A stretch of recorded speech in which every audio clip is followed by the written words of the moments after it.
ಆತ್ಮೀಯ ವೀಕ್ಷಕರೇ, ನಿಮಗೆಲ್ಲರಿಗೂ ಕಾರ್ಯಕ್ರಮಕ್ಕೆ ಪ್ರೀತಿಯ ಸ್ವಾಗತ. ಇವತ್ತಿನ ಭಾಗ ನಿಜಕ್ಕೂ ರೋಮಾಂಚನಕಾರಿಯಾಗಿದೆ.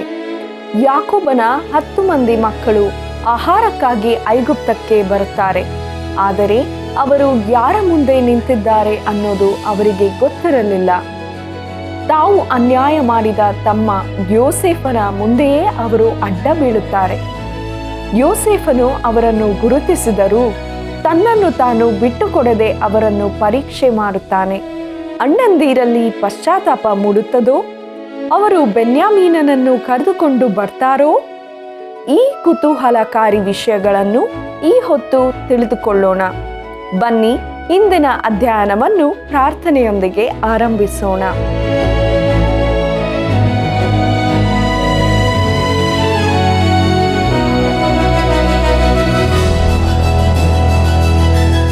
ದುಃಖ ಪಡುವವರು ಧನ್ಯರು, ಅವರು ಸಮಾಧಾನ ಹೊಂದುವರು. ಮತ್ತಾಯನ ಬರೆದ ಸುವಾರ್ತೆ 5ನೇ ಅಧ್ಯಾಯ 4ನೇ ವಚನ. ಆತ್ಮೀಯ ವೀಕ್ಷಕರೇ, ನಿಮ್ಮೆಲ್ಲರನ್ನು ಇಂದಿನ ಸತ್ಯವೇದ ಅಧ್ಯಯನ ಕಾರ್ಯಕ್ರಮಕ್ಕೆ ಬಹು ಪ್ರೀತಿಯಿಂದ ಸ್ವಾಗತಿಸುತ್ತೇನೆ. ಕಳೆದ ಕಾರ್ಯಕ್ರಮದಲ್ಲಿ ನಾವು ಆದಿಕಾಂಡ ಪುಸ್ತಕದ 42ನೇ ಅಧ್ಯಾಯದ 4ನೇ ವಚನದವರೆಗೆ ಅಧ್ಯಯನ ಮಾಡಿ ಆತ್ಮಿಕ ಲಾಭವನ್ನು ಹೊಂದಿಕೊಂಡಿದ್ದೇವೆ. ಇಂದು ನಾವು ಮುಂದುವರಿದು ಆದಿಕಾಂಡ ಪುಸ್ತಕ 42ನೇ ಅಧ್ಯಾಯ 5ನೇ ವಚನವನ್ನು ನೋಡೋಣ. ಧಾನ್ಯವನ್ನು ಕೊಂಡುಕೊಳ್ಳುವುದಕ್ಕೋಸ್ಕರ ಐಗುಪ್ತ ದೇಶಕ್ಕೆ ಬಂದವರಲ್ಲಿ ಇಸ್ರಾಯೇಲನ ಮಕ್ಕಳೂ ಇದ್ದರು. ಕಾನಾನ್ ದೇಶದಲ್ಲಿಯೂ ಬರವಿತ್ತಷ್ಟೇ ಎಂಬುದೇ. ಪ್ರಿಯ ವೀಕ್ಷಕರೇ, ಬರವು ಬಹು ದೂರಕ್ಕೆ ಹರಡಿಕೊಂಡಿದೆ ಎಂಬುದನ್ನು ನಾವು ಇಲ್ಲಿ ತಿಳಿದುಕೊಳ್ಳಬಹುದು. ಮುಂದಕ್ಕೆ ನೋಡೋಣ. ಆದಿಕಾಂಡ ಪುಸ್ತಕ 42ನೇ ಅಧ್ಯಾಯ 6ನೇ ವಚನ.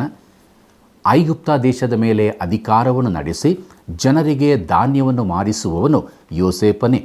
ಹೀಗಿರುವುದರಿಂದ ಅವನ ಅಣ್ಣಂದಿರು ಬಂದು ಅವನ ಮುಂದೆಯೇ ಅಡ್ಡಬಿದ್ದರು ಎಂಬುದೇ. ಪ್ರಿಯರೇ, ಖಂಡಿತವಾಗಿಯೂ ಯೋಸೇಫನು ತನ್ನ ಅಣ್ಣಂದಿರನ್ನು ಎದುರು ನೋಡುತ್ತಾ ಇದ್ದನು. ಅವರು ಬಂದೇ ಬರುತ್ತಾರೆ ಎಂಬುದನ್ನು ಅವನು ತಿಳಿದಿದ್ದನು. ಯಾಕೆಂದರೆ ಅಂದಿನ ದಿನದಲ್ಲಿ ಲೋಕದ ಯಾವ ಭಾಗದಲ್ಲಿ ಜನರು ವಾಸಿಸ್ತಾ ಇದ್ದರೋ ಆ ಎಲ್ಲ ಕಡೆಗಳಿಂದ ಜನರು ದವಸ ಧಾನ್ಯಗಳನ್ನು ತೆಗೆದುಕೊಳ್ಳುವುದಕ್ಕಾಗಿ ಐಗುಪ್ತಕ್ಕೆ ಬಂದಿದ್ದರು. ಬರವು ಲೋಕಾದ್ಯಂತ ಹರಡಿಕೊಂಡಿತ್ತು. ಯೋಸೇಫನು ತನ್ನ ಅಣ್ಣಂದಿರನ್ನು ಎದುರು ನೋಡುತ್ತಾ ಇದ್ದನು ಮತ್ತು ಈಗ ಅವರು ಬಂದು ಅವನ ಮುಂದೆ ಅಡ್ಡ ಬೀಳುತ್ತಾ ಇದ್ದಾರೆ. ಪ್ರಿಯರೇ, ಖಂಡಿತವಾಗಿಯೂ ಅನೇಕ ವರ್ಷಗಳ ಹಿಂದೆ ತಾನು ನೋಡಿದ್ದ ಎಲ್ಲ ಸಿವುಡುಗಳು ತನ್ನ ಸಿವುಡಿಗೆ ಅಡ್ಡ ಬೀಳುವ ಅದೇ ಕನಸು ನೆನಪಿಗೆ ಅವನಿಗೆ ಬಂದಿರಬಹುದು. ಈಗ ಅದು ಇಲ್ಲಿ ನೆರವೇರುತ್ತಾ ಇದೆ. ತನ್ನ ಎಲ್ಲ ಅಣ್ಣಂದಿರು ಮುಖ ಕೆಳಗೆ ಮಾಡಿಕೊಂಡು ಅವನ ಮುಂದೆ ಅಡ್ಡ ಬಿದ್ದಿದ್ದಾರೆ. ಪ್ರಿಯ ವೀಕ್ಷಕರೇ, ಆದಿಕಾಂಡ ಪುಸ್ತಕ 42ನೇ ಅಧ್ಯಾಯ 7ನೇ ವಚನದಿಂದ 11ನೇ ವಚನಗಳಲ್ಲಿ ನಾವು ತಿಳಿದುಕೊಳ್ಳುವುದೇನೆಂದರೆ, ಯೋಸೇಫನು ತನ್ನ ಅಣ್ಣಂದಿರೊಂದಿಗೆ ಒರಟಾಗಿ ನಡೆದುಕೊಳ್ಳುವುದನ್ನು ನಾವು ನೋಡುತ್ತಾ ಇದ್ದೇವೆ. ಅವನು ಅವರನ್ನು ಪರೀಕ್ಷಿಸುವುದರ ಕಾರಣದಿಂದ ಆ ರೀತಿ ಒರಟಾಗಿ ವರ್ತಿಸುತ್ತಾ ಇದ್ದಾನೆ. ಯೋಸೇಫನು ಅವರೊಂದಿಗೆ ಕಟುವಾಗಿ ವ್ಯವಹರಿಸುತ್ತಾ ಅವರನ್ನು ಕೊನೆಯವರೆಗೂ ಪರೀಕ್ಷಿಸುತ್ತಾ ಮನ ಚುಚ್ಚುವ ಹಾಗೂ ಕಠೋರವಾದ ಪ್ರಶ್ನೆಗಳನ್ನು ಕೇಳುತ್ತಿರುವುದನ್ನು ನಾವು ನೋಡುತ್ತೇವೆ. ಮುಂದಕ್ಕೆ ಪ್ರಿಯರೇ, ಆದಿಕಾಂಡ ಪುಸ್ತಕ 42ನೇ ಅಧ್ಯಾಯ 12 ಮತ್ತು 13ನೇ ವಚನಗಳಲ್ಲಿ ನಾವು ತಿಳಿದುಕೊಳ್ಳುವುದೇನೆಂದರೆ, ಯೋಸೇಫನು ತನ್ನ ಕುರಿತು ಯಾವ ಸುಳಿವನ್ನು ನೀಡದೆ ಅವರ ಕುಟುಂಬದ ಕುರಿತು, ಅಂದರೆ ತನ್ನ ಕುಟುಂಬದ ಕುರಿತು ಹೆಚ್ಚಿನ ಮಾಹಿತಿಗಳನ್ನು ತಿಳಿದುಕೊಳ್ಳಲು ಪ್ರಯತ್ನಿಸುತ್ತಾ ಇದ್ದಾನೆ ಎಂಬುದೇ. ಪ್ರಿಯರೇ, ಯೋಸೇಫನು ಅವರನ್ನು ಗೂಢಚಾರರು ಎಂದು ಆರೋಪಿಸುತ್ತಾ ಇದ್ದಾನೆ. ಯೋಸೇಫನ ಮುಂದೆ ಈಗ 10 ಮಂದಿ ಇದ್ದಾರೆ. ಆದರೆ ತಾವು 12 ಮಂದಿ ಮಕ್ಕಳೆಂದು ಮತ್ತು ಒಬ್ಬನು ತನ್ನ ತಂದೆಯೊಂದಿಗಿದ್ದಾನೆ ಎಂಬುದನ್ನು ಅರಿಕೆ ಮಾಡುತ್ತಾ ಒಪ್ಪಿಕೊಳ್ಳುತ್ತಿದ್ದಾರೆ. ಪ್ರಿಯರೇ, ಮತ್ತೊಬ್ಬನ ವಿಷಯದಲ್ಲಿ ಅವನು ಇಲ್ಲ ಎಂಬುದಾಗಿ ಹೇಳುತ್ತಾ ಇದ್ದಾರೆ. ಯಾಕೆಂದರೆ ಅದನ್ನೇ ಅವರು ತಿಳಿದುಕೊಂಡಿರುತ್ತಾರೆ. ಬೇರೆ ಮಾತುಗಳಲ್ಲಿ ಹೇಳುವುದಾದರೆ ಯೋಸೇಫನು ಸತ್ತು ಹೋಗಿರುವನು ಎಂಬುದಾಗಿ ಅವರು ಪರಿಗಣಿಸುತ್ತಾ ಇದ್ದಾರೆ. ಆದರೆ ಅವರು ನಿಂತಿರುವುದು ಯೋಸೇಫನ ಮುಂದೆಯೇ ಆಗಿರುತ್ತದೆ. ಈಗ 3ನೇ ಸಾರಿ ಅವರನ್ನು ಗೂಢಚಾರರು ಎಂದು ಯೋಸೇಫನು ಆರೋಪಿಸುತ್ತಾ ಇದ್ದಾನೆ. ಪ್ರಿಯ ವೀಕ್ಷಕರೇ, ಆದಿಕಾಂಡ ಪುಸ್ತಕ 42ನೇ ಅಧ್ಯಾಯ 14ನೇ ವಚನದಿಂದ 17ನೇ ವಚನದವರೆಗೆ ನೋಡುವಾಗ ನಾವು ತಿಳಿದುಕೊಳ್ಳುವುದೇನೆಂದರೆ, ಯೋಸೇಪನು ತನ್ನ ಚಿಕ್ಕ ತಮ್ಮನೊಂದಿಗೆ ಸಂಪರ್ಕ ಮಾಡಲು ಪ್ರಯತ್ನಿಸುತ್ತಾ ಇದ್ದಾನೆ ಎಂಬುದೇ. ಯಾಕೆಂದರೆ ಬೆನ್ಯಾಮೀನನು ತನ್ನ ಒಡ ಹುಟ್ಟಿದ ತಮ್ಮನಾಗಿರುತ್ತಾನೆ ಮತ್ತು ಅವನನ್ನು ನೋಡಲು ಯೋಸೇಪನು ಹಂಬಲಿಸುತ್ತಾ ಇದ್ದಾನೆ ಮತ್ತು ತನ್ನ ಅಣ್ಣಂದಿರೆಲ್ಲರನ್ನು 3 ದಿನದವರೆಗೂ ಕಾವಲಲ್ಲಿ ಇರಿಸುತ್ತಿರುವುದನ್ನು ನೋಡುತ್ತೇವೆ. ತಮಗೆ ಸಂಭವಿಸುತ್ತಿರುವ ಸಂಗತಿಗಳಿಗಾಗಿ ಅವರು ಆಶ್ಚರ್ಯಪಡುತ್ತಿದ್ದಾರೆ. ಮುಂದಕ್ಕೆ ನೋಡೋಣ. ಆದಿಕಾಂಡ ಪುಸ್ತಕ 42ನೇ ಅಧ್ಯಾಯ 18ನೇ ವಚನವನ್ನು. 3ನೆಯ ದಿನದಲ್ಲಿ ಯೋಸೇಪನು ಅವರನ್ನು ಕರೆಸಿ, ನಾನು ದೇವರಿಗೆ ಭಯಪಡುವವನು, ನೀವು ಸತ್ಯವಂತರಾಗಿದ್ದರೆ ಒಂದು ಕೆಲಸವನ್ನು ಮಾಡಿ ಬದುಕಿಕೊಳ್ಳಿರಿ ಎಂಬುದೇ. ಪ್ರಿಯರೇ, ಒಂದು ವೇಳೆ ತನ್ನ ಅಣ್ಣಂದಿರಿಗೆ ತಾನೇ ಯೋಸೇಪನು ಎಂಬ ಗುರುತು ಸಿಕ್ಕಬೇಕಾಗಿದ್ದರೆ ಅದು ಇದೀಗ ಓದಿದಂಥ ವಾಕ್ಯ ಭಾಗದ ಆ ಹೇಳಿಕೆಯಿಂದಲೇ ಆಗಿರಬೇಕಾಗಿತ್ತು. ಅದೇನೆಂದರೆ, ನಾನು ದೇವರಿಗೆ ಭಯಪಡುವವನು ಎಂಬ ಮಾತು. ನೋಡಿರಿ ಪ್ರಿಯರೇ, ಅಂದಿನ ದಿನದಲ್ಲಿ ಯಾಕೋಬ ಮತ್ತು ಅವನ ಕುಟುಂಬದವರನ್ನು ಬಿಟ್ಟು ದೇವರನ್ನು ತಿಳಿದಂಥ ಇತರ ಜನರೂ ಇದ್ದರು ಎಂಬುದು ಸಹಜವಾಗಿ ನಮಗೆ ತಿಳಿದು ಬರುತ್ತದೆ. ದೇವರ ಕಡೆಗೆ ಇರುವ ಮಾರ್ಗವು ಅದು ಯಜ್ಞದ ಮೂಲಕವಾಗಿಯೇ ಎಂದು ಅವರು ತಿಳಿದಿದ್ದರು. ಆದರೆ ಇಂಥ ಸಂಗತಿಯು ಆ ಅಣ್ಣಂದಿರ ಆಸಕ್ತಿಯನ್ನು ಕೆರಳಿಸಲಿಲ್ಲ ಎಂಬಂತೆ ಕಂಡುಬರುತ್ತದೆ. ಅಥವಾ ಅವರಿಗೆ ಈ ಮನುಷ್ಯನ ಕುರಿತು ಮತ್ತಷ್ಟು ಹೆಚ್ಚು ಸಂದೇಹ ಭಾವನೆಯನ್ನು ಉಂಟು ಮಾಡಿರಬಹುದು. ಪ್ರಿಯರೇ, ಯೋಸೇಪನು ಕನಿಷ್ಠ ಪಕ್ಷ ದೇವರಿಗಾಗಿ ಸಾಕ್ಷಿಯನ್ನು ನೀಡಿದನು. ದೇವರು ತನ್ನ ಜೀವಿತವನ್ನು ನಿರ್ದೇಶಿಸುವಾತನು ಎಂಬುದಾಗಿ ಅವನು ಯಾವಾಗಲೂ ದೇವರಿಗೆ ಮಹಿಮೆ ಸಲ್ಲಿಸಿದನು. ತಾವು ನ್ಯಾಯಬದ್ಧವಾಗಿ ಉಪಚರಿಸಲ್ಪಡಲಿರುವವರು ಎಂಬ ನಂಬಿಕೆಯನ್ನು ಯೋಸೇಪನ ಆ ಒಂದು ಮಾತು ಆ ಅಣ್ಣಂದಿರನ್ನು ಉತ್ತೇಜಿಸಬೇಕಾಗಿತ್ತು. ಪ್ರಿಯ ವೀಕ್ಷಕರೇ, ಆದಿಕಾಂಡ ಪುಸ್ತಕ 42ನೇ ಅಧ್ಯಾಯ 19ನೇ ವಚನದಿಂದ 22ನೇ ವಚನದವರೆಗೆ ನೋಡುವಾಗ ಯೋಸೇಪನ ಅಣ್ಣಂದಿರು ಈಗ ಸಂಕಟದಲ್ಲಿ ಸಿಲುಕಿಕೊಂಡವರಂತೆ ತಮ್ಮನ್ನು ನೋಡಿಕೊಳ್ಳುತ್ತಾ ಇದ್ದಾರೆ.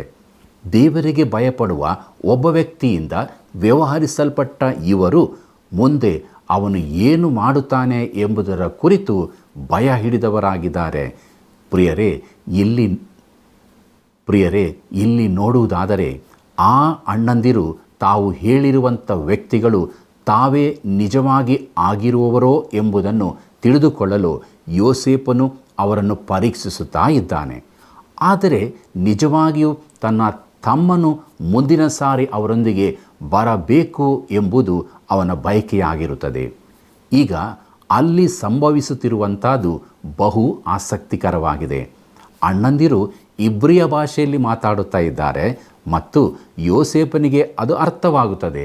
ಆದರೆ ಅವನು ಭಾಷಾಂತರ ಮಾಡುವುದರ ಮೂಲಕ ಅವರೊಂದಿಗೆ ಮಾತನಾಡುತ್ತಾ ಇದ್ದಾನೆ.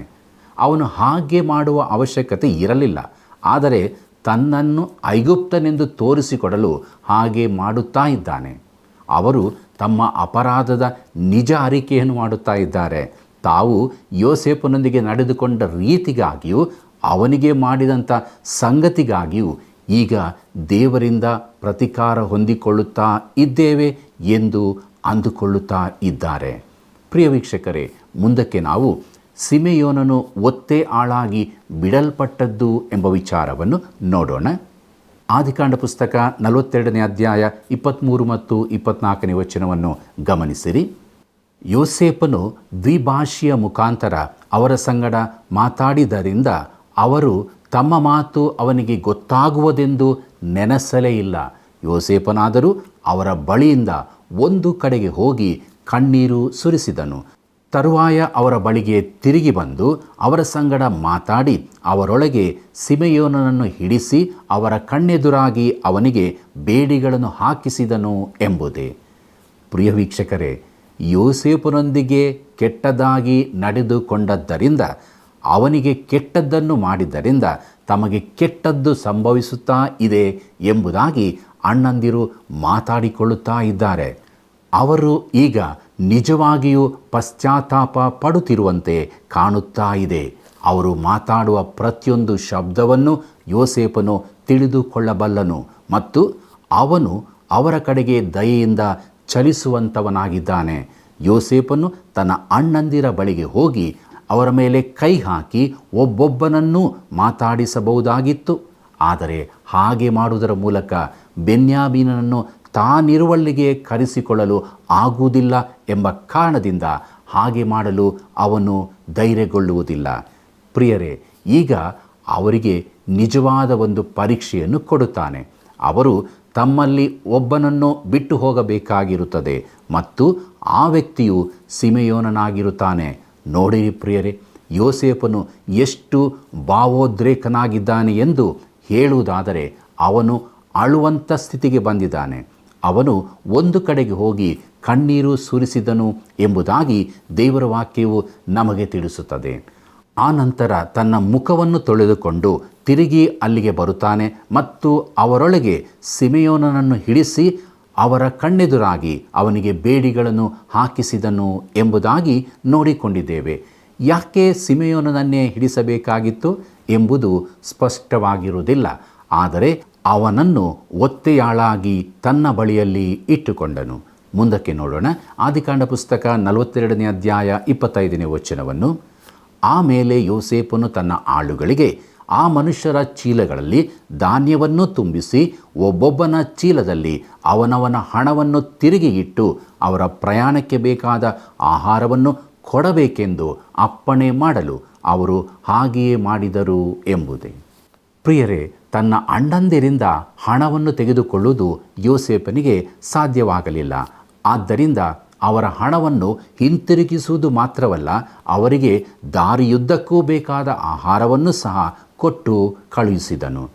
ಪ್ರಿಯ ವೀಕ್ಷಕರೇ, ಆದಿಕಾಂಡ ಪುಸ್ತಕ 42ನೇ ಅಧ್ಯಾಯ 26ನೇ ವಚನದಿಂದ 28ನೇ ವಚನದವರೆಗೆ ನಾವು ತಿಳಿದುಕೊಳ್ಳುವುದೇನೆಂದರೆ, ಅವನ ಅಣ್ಣಂದಿರು ಈಗ ದೇವರ ನ್ಯಾಯ ತೀರ್ಪು ತಮ್ಮ ಮೇಲೆ ಬಂದಿರುತ್ತದೆ ಎಂಬ ಅನಿಸಿಕೆಯನ್ನು ಹೊಂದಿಕೊಂಡಿರುತ್ತಾರೆ ಎಂಬುದೇ.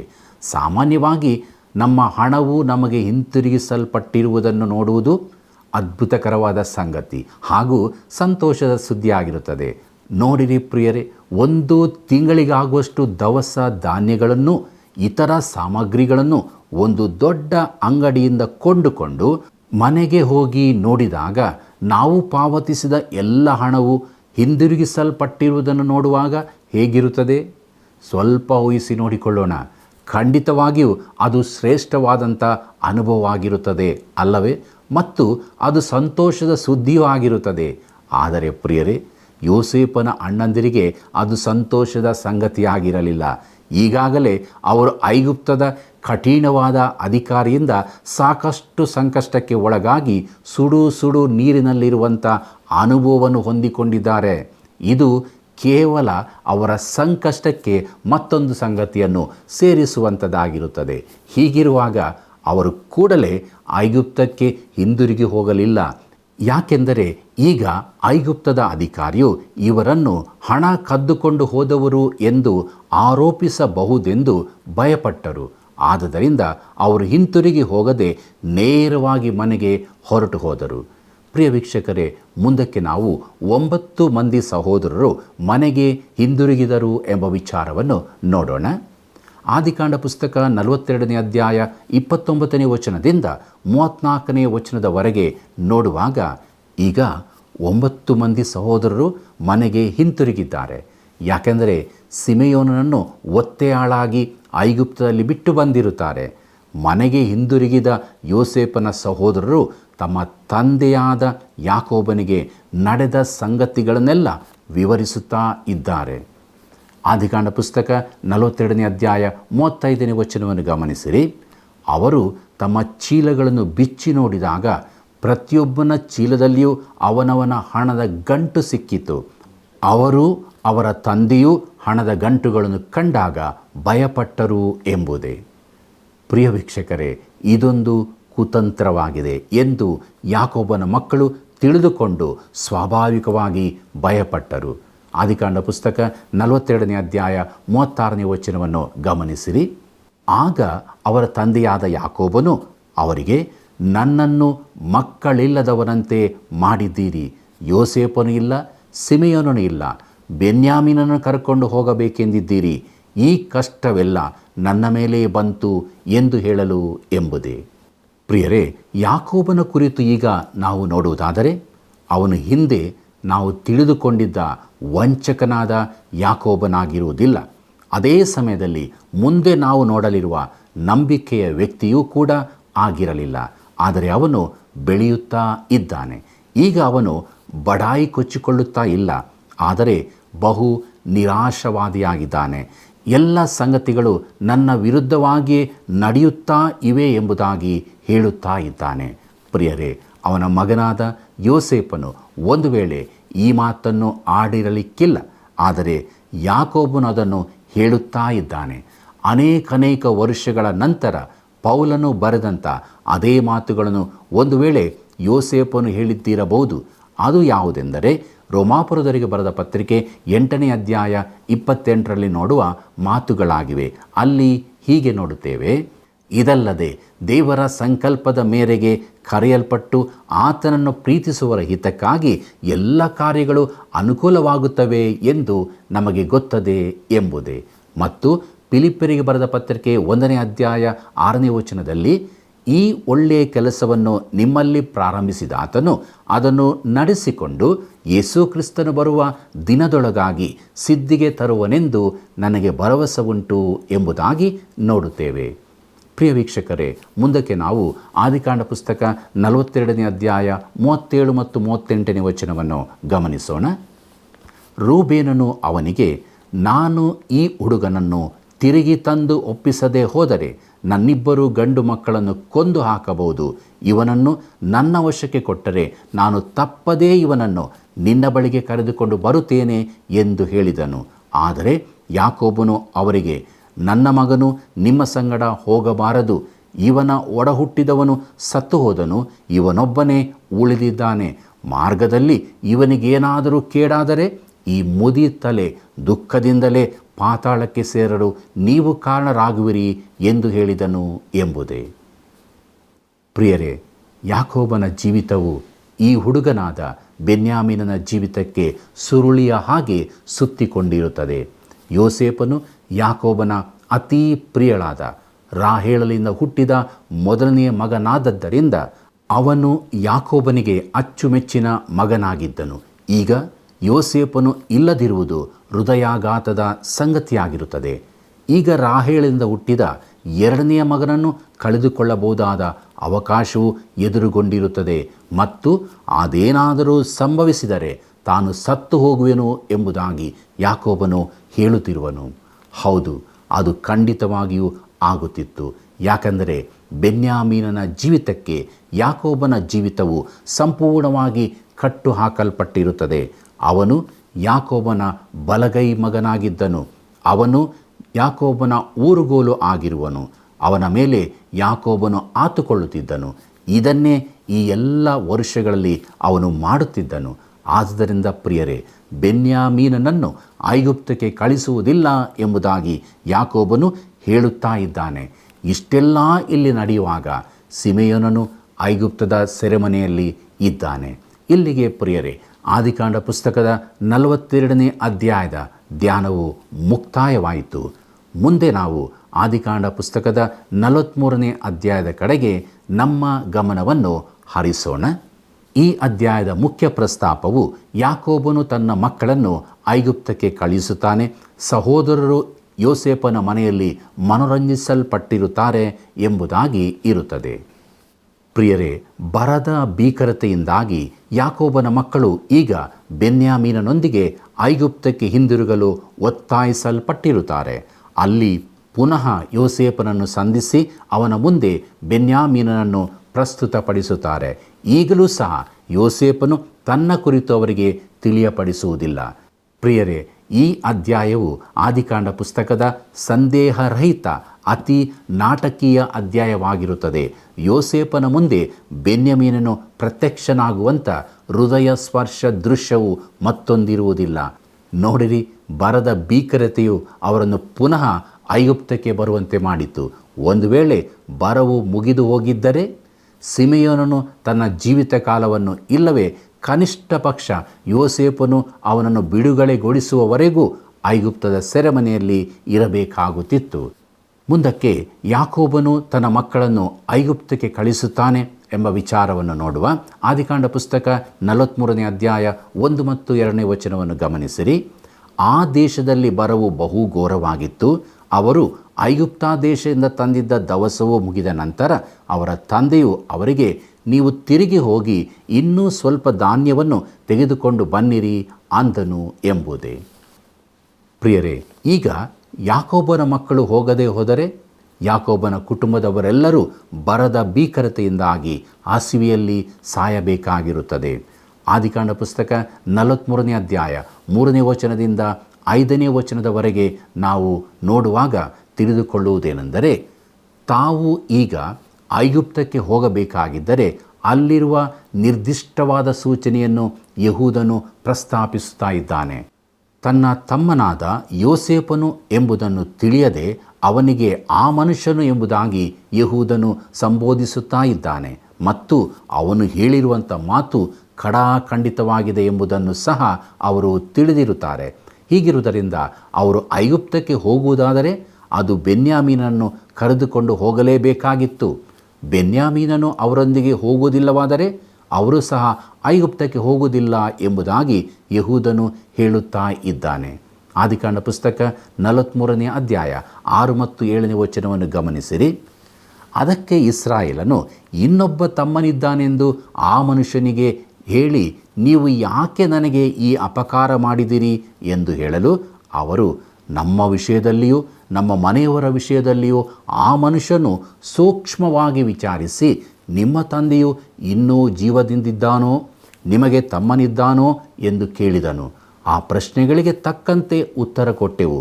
ಅವನು, ನಿಮ್ಮ ತಮ್ಮನನ್ನು ಕರೆದುಕೊಂಡು ಬನ್ನಿರಿ ಎಂದು ಹೇಳುವನೆಂಬುದು ನಮಗೆ ಹೇಗೆ ತಿಳಿಯುವುದು ಅಂದರು ಎಂಬುದೇ.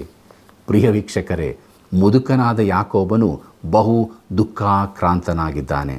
ನಿಮಗೆ ಇನ್ನೊಬ್ಬ ತಮ್ಮನಿದ್ದಾನೆ ಎಂಬುದನ್ನು ಯಾಕಾದರೂ ಹೇಳಬೇಕಾಗಿತ್ತು ಎಂಬುದಾಗಿ ತನ್ನ ಮಕ್ಕಳಿಗೆ ಅವನು ಕೇಳುತ್ತಾ ಇದ್ದಾನೆ. ನೋಡ್ರಿ, ಐಗುಪ್ತದಲ್ಲಿ ಇರುವ ಅಧಿಕಾರಿಯು ಯೋಸೇಫನೆಂಬುದನ್ನು ಯಾಕೋಬನೂ ತಿಳಿದಿರುವುದಿಲ್ಲ ಮತ್ತು ತನ್ನ ಮಕ್ಕಳು ಬಾಯಿ ಮುಚ್ಚಿಕೊಂಡು ಇದ್ದಿದ್ದರೆ ಒಳ್ಳೆಯದಾಗಿರುತ್ತಿತ್ತು ಎಂಬುದಾಗಿ ಅವನು ಬಯಸುತ್ತಾ ಇದ್ದಾನೆ. ಆದಿಕಾಂಡ ಪುಸ್ತಕ 43ನೇ ಅಧ್ಯಾಯ 8 ಮತ್ತು 9ನೇ ವಚನವನ್ನು ನನ್ನೊಂದಿಗೆ ಗಮನಿಸಿರಿ. ಆಗ ಯೆಹೂದನು ತನ್ನ ತಂದೆಯಾದ ಇಸ್ರಾಯೇಲನಿಗೆ, ನೀನು, ನಾವು, ನಮ್ಮ ಮಕ್ಕಳು ಎಲ್ಲರೂ ಸಾಯದೆ ಬದುಕಿಕೊಳ್ಳುವಂತೆ ಆ ಹುಡುಗನನ್ನು ನನ್ನ ಜೊತೆಯಲ್ಲಿ ಕಳುಹಿಸಿಕೊಡಪ್ಪ. ನಾವು ಹೊರಟು ಹೋಗುವೆವು. ನಾನೇ ಅವನಿಗೆ ಹೊಣೆ. ಅವನ ವಿಷಯ ನನ್ನನ್ನೇ ಕೇಳಬಹುದು. ನಾನು ಅವನನ್ನು ತಿರುಗಿ ಕರಕೊಂಡು ಬಂದು ನಿನ್ನೆದುರಿನಲ್ಲಿ ನಿಲ್ಲಿಸದೆ ಹೋದರೆ ಆ ದೋಷ ಎಂದೆಂದಿಗೂ ನನ್ನ ಮೇಲೆ ಇರಲಿ ಎಂಬುದೇ. ಪ್ರಿಯರೇ, ಈ ಸಹೋದರರು ತಮ್ಮ ತಂದೆಗೆ ಉತ್ತರ ಕೊಡುವುದರಲ್ಲಿ ಬಹು ವಿವೇಕವುಳ್ಳವರಾಗಿದ್ದಾರೆ, ಸಮಂಜಸವಾಗಿದ್ದಾರೆ. ತಾವು ಆ ಐಗುಪ್ತದ ಅಧಿಕಾರಿಗೆ ತಮ್ಮ ಮನೆಯ ವಿಷಯವನ್ನು ಹೇಳಲು ಉದ್ದೇಶಿಸಲಿರಲಿಲ್ಲ. ಆದರೆ ಇವರು ಹೇಳುವವರೆಗೂ ಅವನು ಬಿಡಲಿಲ್ಲ ಎಂಬುದಾಗಿ ಹೇಳುತ್ತಾ ಇದ್ದಾರೆ. ನಂತರ ಯೆಹೂದನು ಬೆನ್ಯಾಮೀನನ ವಿಷಯದಲ್ಲಿ ಖಾತ್ರಿ ಕೊಡುತ್ತಾ ಇದ್ದಾನೆ. ಅಂದರೆ ಅವನು ಬೆನ್ಯಾಮೀನನ ಹೊಣೆಯನ್ನು ಹೊರುತ್ತಾ ಇದ್ದಾನೆ. ಪ್ರಿಯರೇ, ಇಂದು ನಮ್ಮ ವಿಷಯದಲ್ಲಿ ಖಾತ್ರಿಯಾಗಿರಲು ಅಥವಾ ಹೊಣೆಯನ್ನು ಹೊರಲು ಯೆಹೂದ ಕುಲದಿಂದ ಒಬ್ಬನು ಬಂದಿರುತ್ತಾನೆ. ಆತನು ಆ ಸ್ಥಳವನ್ನು ಆಕ್ರಮಿಸಿ ನನ್ನ ಕುರುಬನಾಗಿದ್ದಾನೆ. ನನ್ನ ಸ್ಥಾನವನ್ನು ತೆಗೆದುಕೊಂಡು ನನ್ನ ದಂಡನೆಯನ್ನು ಕಟ್ಟಿ ತೀರಿಸಿದ್ದಾನೆ. ಆತನ ಗುಣಮಟ್ಟವನ್ನು ತಲುಪಲು ನನ್ನಿಂದಾಗಲಿಲ್ಲ. ಆತನ ಪ್ರಮಾಣದ ಮಿತಿಗೆ ಹತ್ತಿರ ಬರಲು ನನ್ನಿಂದ ಸಾಧ್ಯವಾಗಲಿಲ್ಲ. ಆದರೆ ಕರ್ತನಾದ ಯೇಸು ಕ್ರಿಸ್ತನು ಮಧ್ಯಪ್ರವೇಶಿಸಿ ನನಗಾಗಿ ಹೊಣೆ ನಿಂತು ತನ್ನ ಜೀವವನ್ನು ನನಗೋಸ್ಕರ ನೀಡಿದನು. ನಮ್ಮ ಕರ್ತನಾದ ಯೇಸು ಕ್ರಿಸ್ತನ ಸುಂದರವಾದ ಚಿತ್ರಣವನ್ನು ನಾವು ಇಲ್ಲಿ ನೋಡುತ್ತೇವಲ್ಲವೇ? ಪ್ರಿಯರೇ, ಈಗ ಯೆಹೂದನು ಇನ್ನಷ್ಟು ಮುಂದುವರೆದು, ನಾವು ತಡ ಮಾಡದೆ ಹೋಗಿದ್ದರೆ ಇಷ್ಟರಲ್ಲಿ 2 ಸಾರಿ ಹೋಗಿ ಬಂದಿರುತ್ತಿದ್ದೆವು ಎಂಬುದಾಗಿ ಹೇಳುತ್ತಿರುವುದನ್ನು ಆದಿಕಾಂಡ ಪುಸ್ತಕ 43ನೇ ಅಧ್ಯಾಯ 10ನೇ ವಚನದಲ್ಲಿ ನೋಡುತ್ತೇವೆ. ಪ್ರಿಯರೇ, ನಾವು ಆದಿಕಾಂಡ ಪುಸ್ತಕ 43ನೇ ಅಧ್ಯಾಯ 11ನೇ ವಚನದಲ್ಲಿ ಯಾಕೋಬನು ಐಗುಪ್ತದ ಅಧಿಕಾರಿಗೆ ಕಾಣಿಕೆಯಾಗಿ ತೆಗೆದುಕೊಂಡು ಹೋಗಬೇಕಾದ ವಸ್ತುಗಳ ಪಟ್ಟಿಯನ್ನು ನೀಡುವುದನ್ನು ನೋಡುತ್ತೇವೆ. ಇಲ್ಲಿ ಗಮನಿಸಬೇಕಾದ ಆ ವಸ್ತುಗಳ ಪಟ್ಟಿಯಲ್ಲಿ ಧಾನ್ಯ ಮಾತ್ರ ಇರುವುದಿಲ್ಲ ಪ್ರಿಯರೇ. ಜೀವಿತದ ಊರುಗೋಲಾಗಿರುವ ದವಸ ಧಾನ್ಯವೇ ಅವರಲ್ಲಿ ಕೊರತೆಯಾಗಿದೆ. ಅವರು ತೆಗೆದುಕೊಂಡು ಹೋಗುವ ಈ ಕಾಣಿಕೆಯು ಆ ಅಧಿಕಾರಿಯ ಕರುಣೆಯನ್ನು ಯಾಚಿಸುವ ಪ್ರಯತ್ನವನ್ನು ತೋರಿಸಿಕೊಡುತ್ತದೆ. ಆದಿಕಾಂಡ ಪುಸ್ತಕ 43ನೇ ಅಧ್ಯಾಯ 12ರಿಂದ 14ನೇ ವಚನದಲ್ಲಿ ನೋಡುವಾಗ, ಈಗ ಮುದುಕನಾದ ಯಾಕೋಬನು ಬೆನ್ಯಾಮೀನನನ್ನು ಅವನ ಅಣ್ಣಂದಿರೊಂದಿಗೆ ಹೋಗಲು ಅನುಮತಿಸುತ್ತಿರುವನು. ಅವರು ಈ ಸಾರಿ 2ರಷ್ಟು ಹಣವನ್ನು ತೆಗೆದುಕೊಂಡು ಹೋಗುತ್ತಾ ಇದ್ದಾರೆ ಮತ್ತು ಸರ್ವಶಕ್ತನಾದ ದೇವರ ಅನುಗ್ರಹವನ್ನು ತನ್ನ ಮಕ್ಕಳ ಮೇಲೆ ಯಾಕೋಬನು ಆರೈಸುತ್ತಿರುವುದನ್ನು ನಾವು ನೋಡುತ್ತೇವೆ. ಆದಿಕಾಂಡ ಪುಸ್ತಕ 43ನೇ ಅಧ್ಯಾಯ 15ನೇ ವಚನವನ್ನು ಗಮನಿಸಿರಿ. ಆ ಮನುಷ್ಯರು ಆ ಕಾಣಿಕೆ ವಸ್ತುಗಳನ್ನು ಸಿದ್ಧಪಡಿಸಿ 2ರಷ್ಟು ಹಣವನ್ನು ತೆಗೆದುಕೊಂಡು ಬೆನ್ಯಾಮೀನನನ್ನು ತಮ್ಮ ಜೊತೆಯಲ್ಲಿ ಕರೆದುಕೊಂಡು ಹೊರಟು ಐಗುಪ್ತ ದೇಶಕ್ಕೆ ಸೇರಿ ಯೋಸೇಫನೆದುರಿನಲ್ಲಿ ನಿಂತುಕೊಂಡರು ಎಂಬುದೇ.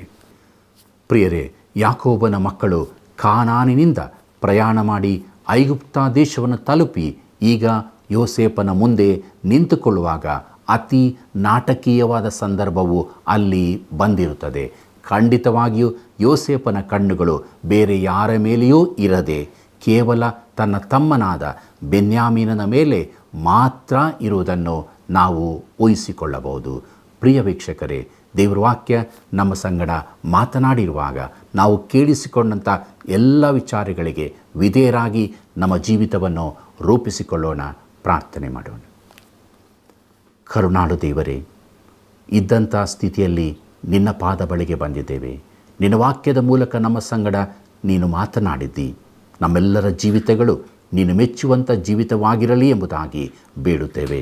ನಮ್ಮ ಎಲ್ಲ ವೀಕ್ಷಕ ಬಾಂಧವರ ಜೀವಿತಗಳನ್ನು ಕರುಣಿಸು, ಅವರ ಭಿನ್ನಹ ಪ್ರಾರ್ಥನೆಗಳನ್ನು ಆಲಿಸು. ದೇವರವರಿಗೆ ಬೇಕಾದಂಥ ಎಲ್ಲ ರೀತಿಯ ನೆರವನ್ನು ನಿನ್ನ ಚಿತ್ತಕ್ಕನುಸಾರವಾಗಿ ಅನುಗ್ರಹಿಸಿಕೊಟ್ಟು ತೃಪ್ತಿಯ ಜೀವಿತದಲ್ಲಿ ನಡೆಸಿ ನೀನು ಮಾತ್ರ ಮಹಿಮೆ ಹೊಂದು. ಯೇಸುವಿನ ನಾಮದಲ್ಲಿ ಬೇಡಿದ್ದೇವೆ ತಂದೆಯೇ, ಆಮೆನ್.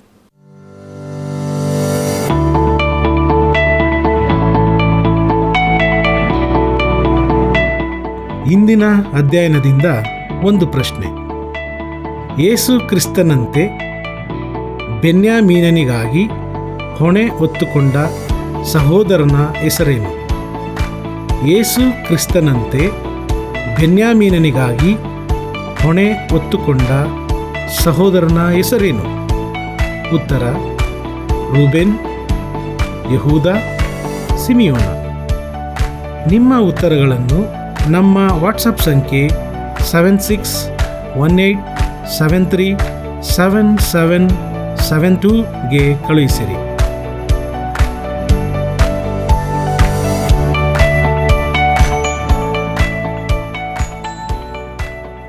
ಪ್ರೀತಿಯ ವೀಕ್ಷಕರೇ, ಯೋಸೇಫನ ಅಣ್ಣಂದಿರು ತಾವು ಮಾಡಿದ ಹಳೆಯ ತಪ್ಪುಗಳನ್ನು ನೆನೆದು ಪಶ್ಚಾತ್ತಾಪಪಟ್ಟರು. ನಮ್ಮ ಜೀವನದಲ್ಲೂ ಅಷ್ಟೇ ನಾವು ಮಾಡುವ ತಪ್ಪುಗಳು ನಮ್ಮನ್ನು ಕಾಡಬಹುದು. ಆದರೆ ದೇವರ ಮುಂದೆ ಅದನ್ನು ಒಪ್ಪಿಕೊಂಡಾಗ ನಮಗೆ ಕ್ಷಮೆ ಸಿಗುತ್ತದೆ. ಯೋಸೇಫನು ಕಣ್ಣೀರು ಹಾಕಿದರೂ ತನ್ನ ಉದ್ದೇಶವನ್ನು ಮರೆಯಲಿಲ್ಲ. ಪ್ರಿಯ ವೀಕ್ಷಕರೇ, ನಿಮ್ಮ ಜೀವನದಲ್ಲೂ ನೆಮ್ಮದಿ ಇಲ್ಲದೆ ಹಳೆಯ ನೆನಪುಗಳು ನಿಮ್ಮನ್ನು ಕಾಡುತ್ತಿದೆಯೇ? ದಯವಿಟ್ಟು ನಮಗೆ ಕರೆ ಮಾಡಿರಿ. ನಿಮಗಾಗಿ ಪ್ರಾರ್ಥಿಸಲು ನಾವು ಕಾಯುತ್ತಿದ್ದೇವೆ. ಇಂದಿನ ಕಾರ್ಯಕ್ರಮ ನಿಮಗೆ ಆಶೀರ್ವಾದದಾಯಕವಾಗಿದೆ. ನಮಗೆ ಒಂದು ಮಿಸ್ ಕಾಲ್ ಕೊಡಿರಿ. ನಿಮ್ಮ ಬೆಂಬಲ ನಮಗೆ ಸದಾ ಇರಲಿ. ಮುಂದಿನ ಕಾರ್ಯಕ್ರಮದಲ್ಲಿ ಮತ್ತೆ ಭೇಟಿಯಾಗೋಣ. ನಮಸ್ಕಾರ.